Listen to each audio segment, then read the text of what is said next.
I'm going to show you how to remote start your car without the horn sound. 2016 Dodge Charger.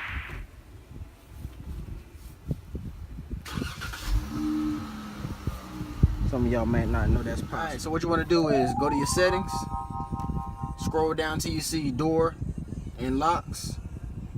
Look for sound horn with remote start. If you got it checked, you want to uncheck it. The uncheck will take the horn noise off when you do your remote start. That way you can start your car up and your neighbors won't know in the morning whenever you're leaving or if you're out in the parking lot and stuff like that.